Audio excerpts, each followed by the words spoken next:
చేశాడు ఆ పెద్దాయన. ఆకలితో అలమటిస్తున్న ఓ ఆడమనిషికి దేవుడి నివేదన కోసం తెచ్చుకున్న 2 ఫలాలను ఇచ్చేశాడు ఆ పెద్దాయన. చివరగా ఆలయంలోకి వచ్చాడు.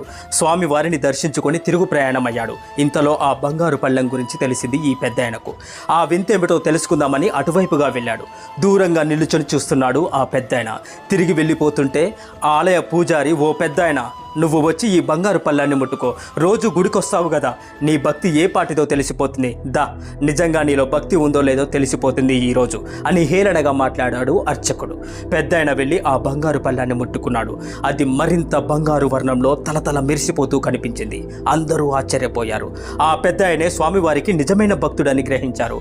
అర్చకుడు తన తప్పును తెలుసుకొని పెద్దాయన కాళ్ళ మీద పడి క్షమించమని వేడుకున్నాడు. అర్చనలు, అభిషేకాలు భక్తికి నిదర్శనాలు ఎప్పటికీ కాలేవు.